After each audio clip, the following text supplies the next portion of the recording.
Welcome to the Deep Dive, the place where we take the sources you've shared, cut through all the noise, and really just extract the most important nuggets of knowledge. We are on a mission to get you well-informed and to do it quickly and thoroughly. Today, we are undertaking a deep dive into one of the most, singular, sophisticated, and successful athletes in NBA history, Hakeem and Dream Olajuwon. Yeah, and we are focusing on a player whose career path was just utterly unique. Starting in Nigeria, not as a basketball player, but as a soccer goalkeeper. Right. And then he rises to completely redefine what the center position could be. He was, in a lot of ways, the prototype for the modern, versatile big man we see today. Absolutely. Our mission today is to explore that non-traditional journey and, crucially, to look at how his incredible versatility and his technical dominance resulted in one of the most astonishing career peaks in sports history. We want to understand the science behind his signature move, the dream shake, and also the remarkable integrity he showed both on and off the court. And we absolutely have to start by planting a flag right on the peak of his career dominance, because it's an achievement that stands entirely alone. Okay, so where do we begin with that? The 1994 season. In that one season, Hakeem Olajuwon achieved something unprecedented.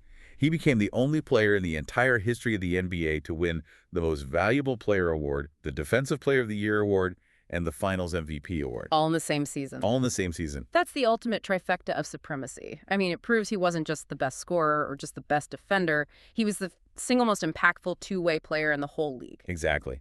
And he delivered a championship at the end of it. Right. The discussion around centers is so often about offense or defense, But Olajuwon mastered both at the same time. He did. And the context here is just so vital. His career spanned 18 years, most of it with Houston Rockets, and he secured those two back-to-back NBA championships in 94 and 95. And this was happening right when the league was sort of looking for its next global superstar, just as Michael Jordan was stepping away for the first time. Exactly right. Olajuwon stepped right into that vacuum and just claimed the throne. So beyond the awards, what are the statistical pillars that instantly establish his elite status? Because, those triple crowns can sometimes mask deficiencies, but with Hakeem, his metrics are just as revolutionary as the hardware. The records really do speak for themselves, particularly on the defensive end. He retired as the all-time league leader in total block shots. The number is 3,830. Which is just staggering. It is. And remember, blocks weren't even an official stat until the 1973-74 season. Yet he put up a number that no one has even come close to since. That's pure volume and longevity, but also incredible timing. But I think the true measure of his versatility, the metric that really highlights how complete a player he was, it comes in the more specialized data. Oh, yeah. We all look at points, rebounds, assists, but he excelled in the disruptive categories. You're talking about the 5x5 game? He is the all-time leader in 5x5s. Which, for anyone who doesn't know, it's just absurd. It is. It's recording at least 5 points, 5 rebounds, 5 assists, 5 steals, and 5 blocks, all in a single game. He did that 6 times. 6 times. To put that in perspective, only a handful of players have ever done it even once. It requires this unbelievable mix of athletic ability, court vision, and positional awareness to cover every single part of the box score. For sure. And it underscores that he wasn't just, a big guy standing at the rim protecting it. He was an active disruptor on the perimeter and a playmaker in transition. Things you just don't traditionally ask a 7-foot center to do. And on top of that, he was also one of only 4 NBA players in history to record an official quadruple-double. His legacy is just. It's firmly imprinted across multiple generations, too. He was named to both the NBA 50th and 75th anniversary teams, which shows his dominance really transcends eras. And then the league itself cemented his legacy. They did. In 2022, the NBA officially cemented his defensive status by renaming the Defensive Player of the Year award to the Hakeem Olajuwon Trophy. Which is an honor that's reserved for a player who didn't just play great defense, but who fundamentally elevated the art of defensive play from his position. Exactly. It sets the bar immediately for what we're talking about here. So how does a player with that kind of specialized, comprehensive skill set even emerge? It requires an incredible foundation, and that foundation takes us all the way back to Lagos. Yeah, let's unpack that journey. Hakeem Olajuwon was born in Lagos, Nigeria in 1963. He was the third of 8 children, and his parents were working-class Yoruba who owned a cement business. This upbringing was really critical to his character. He always credited his parents with instilling virtues like hard work, discipline, respect, principles that would later define his professional maturity. But he was also fiercely protective of the context of his childhood. The sources note he really didn't like characterizations of his childhood in Lagos as being backward.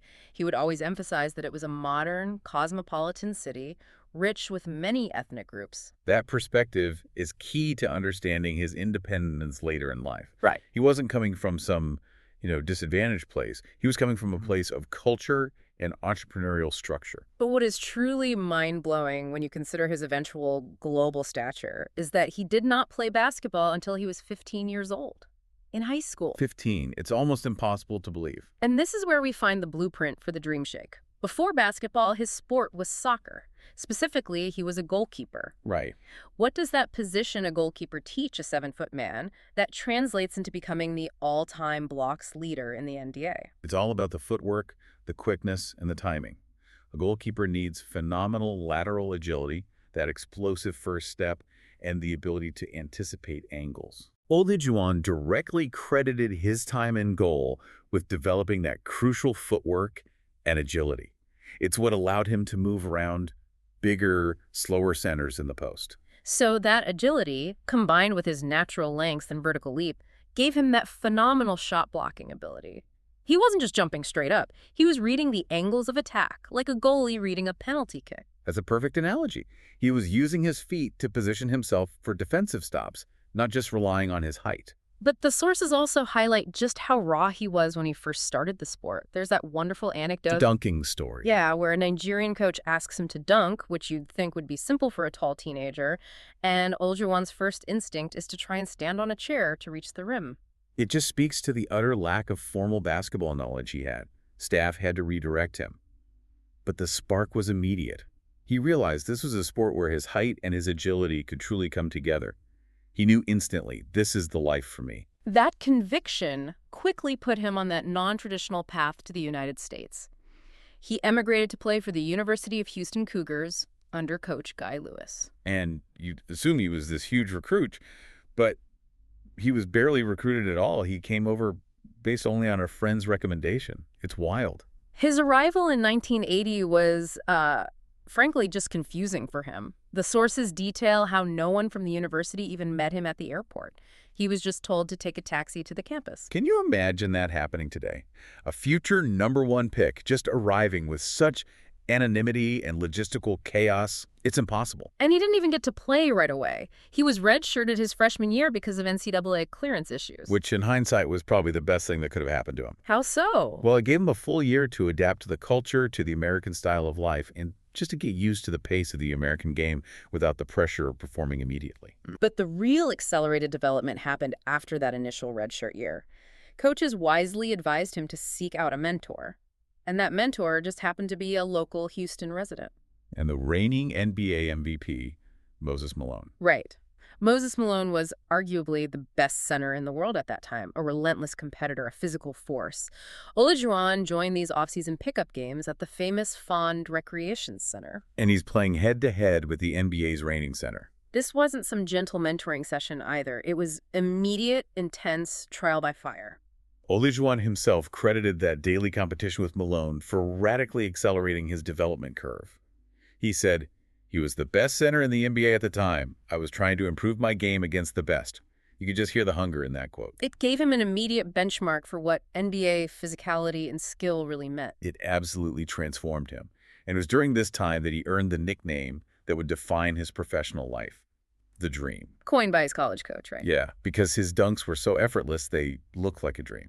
And he became the centerpiece of that legendary Phi Slama Jama team at Houston. They were renowned for their athletic, above-the-rim style. Right, playing alongside guys like a future NBA All-Star in Clyde Drexler. Yeah. They reached 3 consecutive Final Fours, though they lost the championship game in '83 and '84. But even though the team fell short in '83, Olajuwon's dominance was just undeniable. He was named the NCAA Tournament Most Outstanding Player that year. Despite losing the championship game. That tells you everything. By 1984, he led the entire NCAA in rebounding and was named a consensus first-team All-American. He was more than ready for the professional stage. The question then became, would he leave college early? Olajuwon himself debated it, but the sources reveal this fascinating detail of intuition he had. What was that? He somehow just felt that the Houston Rockets would win the coin flip for the first overall pick in the draft. And his intuition, just like with his shot blocking, was spot on. Houston won the toss, securing the right to draft him first overall in that historic 1984 NBA draft. The class that also included Michael Jordan, Charles Barkley, and John Stockton, an all-time great draft class. It's legendary. But that leads us directly into one of the biggest what-if moments in modern sports history, a detail Olajuwon shared in his autobiography, Living the Dream. This is a fun one. Houston had the #1 pick, selecting Olajuwon. Portland had the 2nd pick. Which became Michael Jordan. Right. Olajuwon recounted that Portland, already holding that #2 pick, offered a really intriguing deal to the Rockets. They offered Clyde Drexler and the #2 pick Jordan in exchange for Ralph Sampson. Just think about that for a second. If the Rockets had pulled the trigger on that trade, the lead would have been fundamentally restructured. You'd have Olajuwon, Drexler, and Jordan, all players with established chemistry from the Houston area, all on one team. One sports writer noted that this deal, if it happened, would have changed league history and maybe the entire Michael Jordan legend.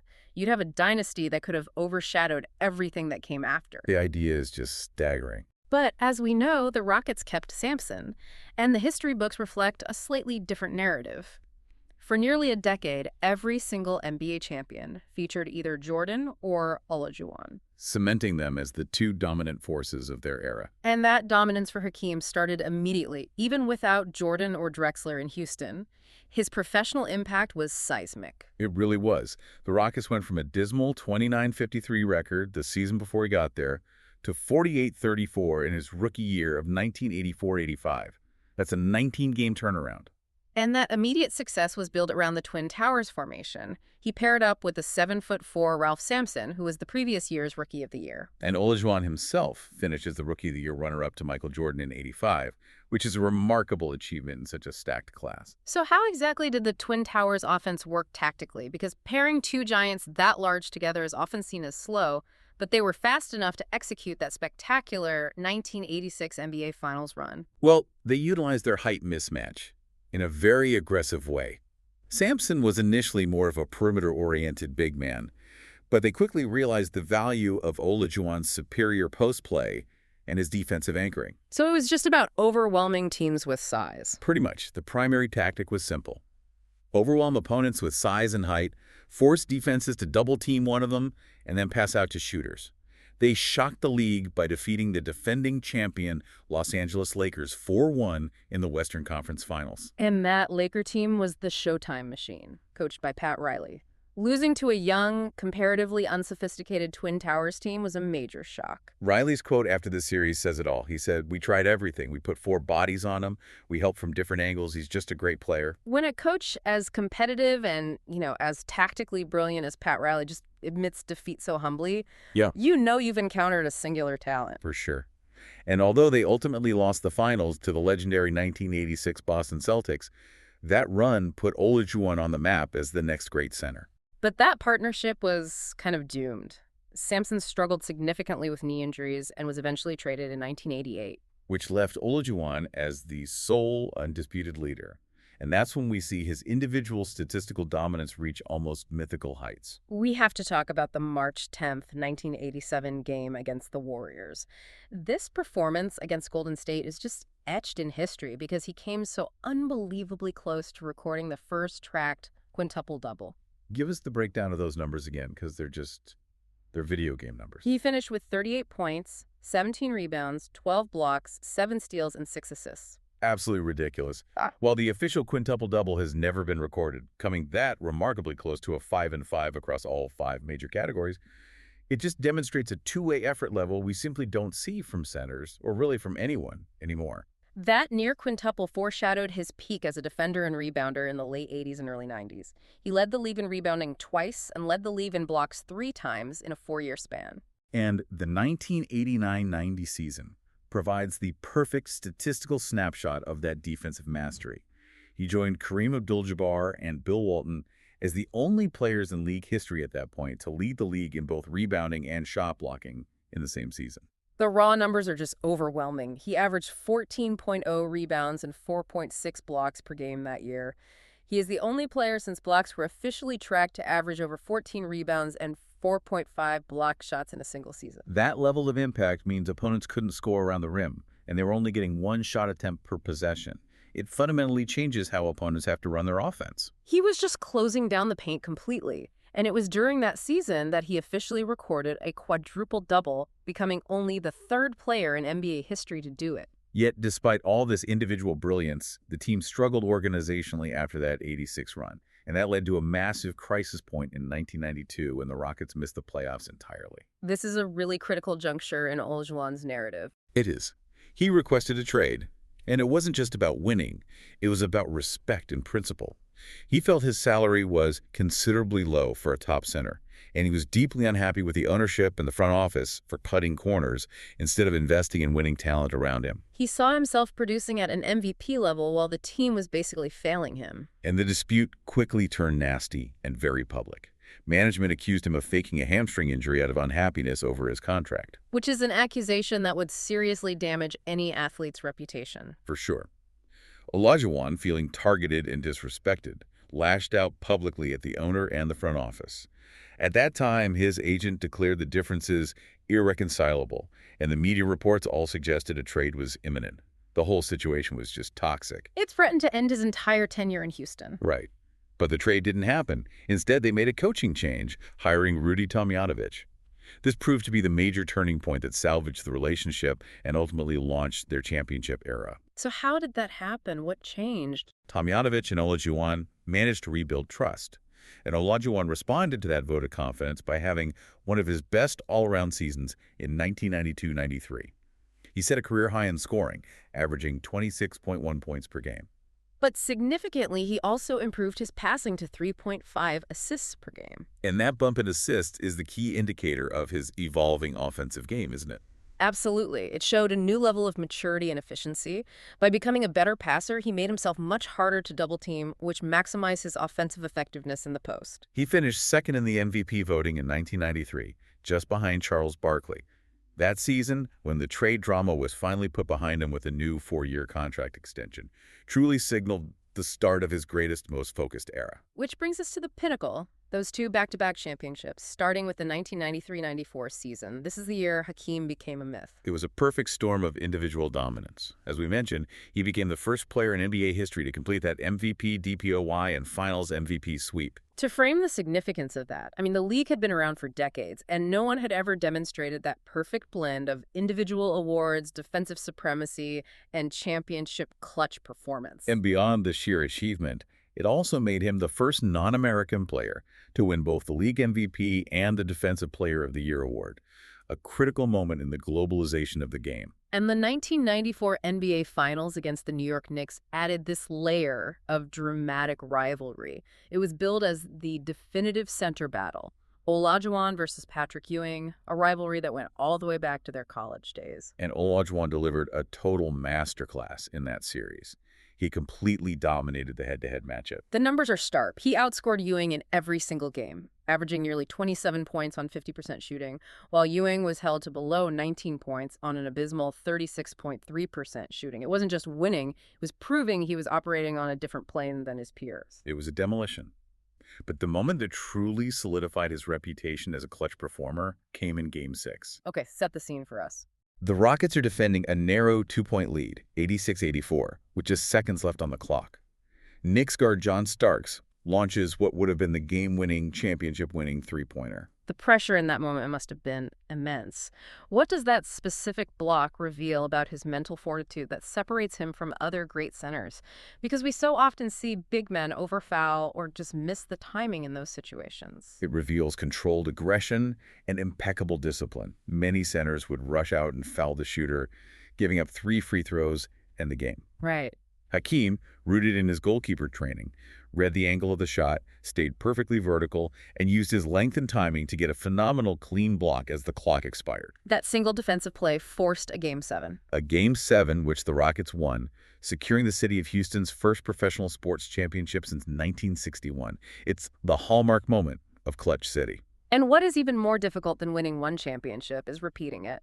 especially after the Rockets started that next season, 1994-95, pretty sluggishly. The midseason acquisition of Clyde Drexler helped a ton, reuniting that Phi-Slama-Jama duo. But the 1995 playoffs, that is considered by many to be the singular most dominant run of Olajuwon's entire career. And why is that? Because he faced and systematically dismantled 3 different MVP-caliber centers on the road to the title. Okay, let's start with the Western Conference Finals against David Robinson of the San Antonio Spurs, who had just been crowned the league MVP. This was the ultimate challenge of skill versus accolade. And Olajuwon just put on an exhibition. He utterly outplayed the reigning MVP, averaging 35.3 points on 56% shooting for the series. It completely overshadowed Robinson, who managed only 23.8 points on 44.9% shooting. I mean, he outscored Robinson 81-41 in the final 2 games of that series. He essentially ended the Spurs' run single-handedly. When you look at why Robinson failed so spectacularly, it tells you so much about Olajuwon's strategic advantage. Break that down. Robinson, while physically imposing and highly skilled, relied more on his athleticism and raw power. Olajuwon, by contrast, had superior footwork and this deep arsenal of countermoves. He forced Robinson to commit to a direction before Hakeem did, which rendered Robinson's athleticism totally useless. It was tactical humiliation. It was, and it led to Robinson's definitive quote, "Hakeem, you don't solve Hakeem." That perfectly encapsulates the sheer hopelessness opponents felt. After beating Robinson, he carried that momentum straight into the NBA Finals against the young Orlando Magic, led by the rising giant Shaquille O'Neal. And the Magic were heavily favored. They had just swept Jordan's Bulls in the East. But the Rockets shocked the world by sweeping Orlando 4-0. This was the changing of the guard, a demonstration that skill, technique, and experience could trump raw physical power. And Olajuwon showed the young giant no mercy. He outscored Shaq in every single game of the series, scoring over 30 points in all 4 games. He completely exposed the rawness of Shaq's defensive game at that time. So he secured his 2nd consecutive Finals MVP award. He averaged a staggering 33 points, over 10 rebounds, and nearly 3 blocks for the entire 1995 playoffs. And here is the crucial fact that elevates both of those championships. In both 1994 and 1995, Olajuwon was the only Rockets player named to the All-Star team. He was the unquestioned nucleus and the driving force. That kind of solo carrying capacity, going back-to-back while being the only true superstar, is such a rare feat in any era. It is. The championship run finally ended in 1996 with a loss to Seattle, which coincided with Michael Jordan's return to full dominance. The Rockets tried to retool. Right, they famously added Charles Barkley in 96-97. Which resulted in a great 57-win season. But they ultimately lost the Western Conference Finals to Karl Malone and the Utah Jazz. The window for a 3rd championship had closed. And as he entered the twilight of his career, we see another inflection point, this time related to organizational respect and finances again. His production dipped, and after refusing a lower contract offer from the Rockets, he was traded to the Toronto Raptors in 2001. It was a sad coda to an incredible tenure in Houston. Was that refusal purely due to pride, or was it a final stand on principle after that tumultuous contract dispute back in '92? Given his history, it was likely a refusal to accept what he viewed as a disrespectfully low valuation. He played 1 final season with the Raptors, averaging career lows, and officially retired in the fall of 2002 due to a back injury. But the statistical legacy he left behind, retiring as the all-time league leader in blocked shots, remains impenetrable. Okay, so it's time to move from the timeline of his career to a deep analysis of the player profile. We need to dissect the 2 key elements that made him so unique: his defensive versatility and the genius of the dream shake. Let's start with defense. We know he was quick and he was strong, but how did he use that rare combination to become the most defensively versatile big man in league history? It allowed him to guard players across multiple positions, which is a necessity that most traditional centers just couldn't manage. His quickness meant he could switch onto perimeter players during pick and rolls. And his strength meant he could still battle traditional low-post centers. He could do both. And the statistics support this completely, especially that 2,200 club. Yes, he is the only player in NBA history to record more than 200 blocks and 200 steals in the same season, an achievement he pulled off in 1988-89. And his career averages of over 3 blocks and nearly 2 steals per game reflect that unique blend of disruption that is just unheard of for a center. He is famously the only center to rank among the top 10 all-time in steals. When you think of the other greats, Shaq, Wilt, Russell, they are purely rim protectors and rebounders. Hakeem was a ball hawk. And the ultimate validation of this came from the best perimeter player ever, Michael Jordan. When Jordan was asked who he would pick as a center for an all-time best team, he bypassed Shaq, Ewing, even Wilt Chamberlain, and he chose Olajuwon. What was Jordan's reasoning for that choice, specifically focusing on Hakeem's impact? Jordan said, and this is such a profound statement, if I had to pick a center, I would take Olajuwon. People don't realize he was in the top 7 in steals. He always made great decisions on the court. So Jordan recognized that Olajuwon's tactical awareness and versatility provided unique advantages that even the most physically dominant centers just couldn't match. That's the highest possible praise. But offensively, Hakeem's fame rests entirely on that sophisticated blending of his soccer-infused footwork with his deft shooting touch in the low post, all culminating in the dream shake. It was called the best footwork I've ever seen from a big man by the legendary coach Pete Newell. It wasn't just a move, it was a series of movements executed with lightning speed and power. And Olajuwon traced the move directly back to his soccer days, confirming that cross-sport translation was the genesis of it all. He defined the goals of the move so clearly. First, misdirect the opponent. Second, freeze the opponent. And third, shake off the opponent to prevent any contest on the shot. It sounds simple, but the tactical brilliance is all in the execution. The move was so complex that his great rival, Shaquille O'Neal, analyzed it with this almost geometric perspective. He said, Hakeem has 5 moves, then 4 counter moves that gives him 20 moves. It was an infinite loop of options. So let's break down the true science behind the dream shake. Because for the non-basketball player, the concept of eliminating the pivot foot is critical, but maybe a little confusing. Olajuwon himself explained that the critical component is the jump stop after a dribble. When you receive the ball and establish a pivot foot, you are immediately limited. You can only move one way. Olajuwon found a way to counter this geometry. He used that jump stop to eliminate the pivot foot temporarily. Exactly, as he described it. When I dribble, I move it, so when I come here, I jump. By jumping, I don't have a pivot foot now. I dribble, so now I can use either foot. I can go this way or this way. So he's frozen. He doesn't know which way I'm going to go. That is the shake. He forces the defender to guess the pivot point before it even exists. It's a tactical move that completely changes the geometry of the post. That's the genius of it. The defender has to commit to his initial jump, and Hakeem uses that commitment to pivot the opposite way for an easy shot. He catches the defender midair, making them commit to a choice Hakeem hasn't even made yet. It's pure psychological warfare combined with agility. He described his touch landing, the moment he lands from the jump stop, as the setup for the second move. The defender is waiting for him to come down to recover, but he's already gone before I land. The famous illustrative example, the one that broke David Robinson, happened in Game 2 of the 1995 Western Conference Finals. It's a perfect case study of that psychological deconstruction. Robinson was the reigning MVP and an excellent defender. Yet Hakeem started the sequence with a crossover, drove to the basket, and faked a layup. Robinson held his ground. Olajuwon then spun counterclockwise and, crucially, faked a jump shot. And Robinson, thinking he had recovered and was anticipating the shot, jumped into the air to block it. Right. And with Robinson airborne and completely neutralized, committed to a block that wasn't coming, Olajuwon simply finished the up-and-under move for an easy layup. It was an instant where skill and intelligence completely nullified physical prowess. It proved that Olajuwon had mastered the mental side of the game just as thoroughly as the physical. Beyond the athletic achievements, Hakeem Olajuwon's personal life and his growing adherence to his faith deeply informed his career trajectory. It led him to transform his image from a dominant but sometimes fiery player into an icon of integrity. Yeah, early in his career, he had a reputation for being a bit hot-headed, talking back to officials, getting into minor scuffles. But later, he found a deeper purpose.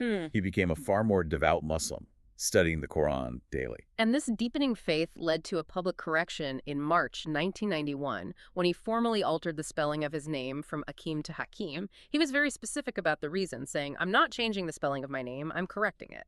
It reflected a commitment to his true identity and faith. And one of the most remarkable stories of his commitment involves observing Ramadan, which requires abstaining from food and drink from dawn to sunset during the lunar month. Right. And conventional sports logic would dictate that physical performance should dip significantly under that kind of duress. Yet we see the complete opposite. Olajuwon was noted as playing better, or at least maintaining his elite level, while observing Ramadan. In February 1995, during the start of Ramadan, he was named NBA Player of the Month. How do we even explain that anomaly? Was it purely mental strength overcoming the physical strain? I think it speaks to the power of spiritual focus and discipline. As his teammate Clyde Drexler noted in 1995, his religion truly dominates his life. That discipline clearly translated onto the court. It sharpened his focus, perhaps even made him more efficient in his movements because he had to conserve energy. So he proved that faith could be a competitive advantage, not a hindrance. For sure. And this shift in focus and integrity also profoundly translated into his public actions, particularly his decision on shoe endorsements, a story of powerful social conscience that is often forgotten. In the 1990s, the athletic shoe market was just exploding. Sneakers were becoming these exorbitant status symbols, often retailing for over $100, $120. And Olajuwon chose to endorse a sneaker line with Spalding that retailed for an astonishingly accessible price point, $34.99. Yeah. And they were available at general outlets like Payless Shoe Source. That decision was a calculated social critique. It must have cost him millions in potential endorsement earnings from major brands like Nike or Reebok. Yet he chose principle over the massive payday. His reasoning was clear and powerful, and it addressed the social issues tied to sneaker culture at the time. He said, how can a poor working mother with 3 boys buy Nikes or Reeboks that cost $120? She can't. So kids steal these shoes from stores and from other kids. Sometimes they kill for them. He recognized the responsibility that came with his platform and used it to advocate for accessibility and equality. It was a definitive moral stand. And that financial discipline and adherence to principle didn't stop once he retired either. Olajuwon has had immense financial success in the Houston real estate market, with estimated profits exceeding $100 million. And his approach to real estate is entirely consistent with his faith. He adheres to Islamic law, which prohibits paying interest. This means he conducts all his real estate transactions as cash-only purchases. It just demonstrates that the same discipline he applied to the Dream Shake, he applies to his multi-million-dollar financial portfolio. Today, Olajuwon splits his time between Houston and Jordan, where he moved with his family to pursue further Islamic studies. But his influence remains absolutely vital to the NBA through his big man camp. He established the camp in the 2006 NBA offseason to teach the post-play intricacies that he mastered. And crucially, he ran the entire endeavor for free, just passing down his invaluable knowledge. His philosophy challenges the modern trend of centers moving to the perimeter. He said, "It will always be a big man's game if the big man plays the right way." And the list of high-profile players who sought his tutelage on post moves and the Dream Shake, it reads like a modern all-star roster. You have Yao Ming, Dwight Howard, LeBron James, Amar Stoudemire, Carmelo Anthony all sought his help. It shows that even perimeter players recognized the foundation of Hakeem's skill set was essential. But the player he deemed his most successful low-post student was Kobe Bryant. Olajuwon worked with Kobe in 2009 and observed that when Kobe would use the post, he would go down comfortably, naturally, and he'll execute it perfectly. That partnership is a testament to the enduring effectiveness of Olajuwon's technique, even for a perimeter assassin like Kobe. His career was ultimately capped by the highest honors the sport can offer, including induction into the Naismith Memorial Basketball Hall of Fame in 2008 and the FIBA Hall of Fame in 2016. As we wrap up this deep dive, let's just revisit those career averages as the final confirmation of his statistical uniqueness. Over 1,238 games, he averaged 21.8 points, 11.1 rebounds, 2.5 assists, 3.1 blocks, and 1.7 steals per game. That statistical spread is why he stands alone. He is the only player in NBA history to retire in the top 11 all-time in 4 crucial categories: career blocks, points, rebounds, and steals. Just think about the level of all-around performance required to achieve that. And he's the only player in history with over 3,000 blocks and 2,000 steals in a career. That separates him entirely from every other center, past or present. His 2 decades spent in Houston, covering college and the pros, cemented him not just as a great player, but as a true city icon. We've thoroughly explored how he translated his soccer footwork into the devastating Dream Shake, and we noted that he became a naturalized American citizen in April 1993. That allowed him to win a gold medal with the United States national team, Dream Team third, in the 1996 Olympics. But that path to the Dream Team wasn't immediate, and that leads to our final provocative thought. Olajuwon was ineligible for the original 1992 Dream Team Why was that? because FIBA rules at the time prohibited him from representing more than one country unless he waited 3 years after naturalization. So, if Hakeem Olajuwon, arguably the most fundamentally skilled and dominant big man of his era, had been eligible to join Jordan, Magic, and Bird in Barcelona in 1992, how might that global exposure have changed the immediate trajectory of the league's globalization? Specifically, think about the perception of African-born talent in the NBA, placing him directly alongside the American legends on that first watershed team. It might have fundamentally accelerated the public's understanding and appreciation of the emerging international game. It might have changed who the league chose to market globally in the years immediately following. It's a fascinating ripple effect to consider. It is a phenomenal thought. Thank you for joining us on this deep dive into the singular career of Hakeem Olajuwon.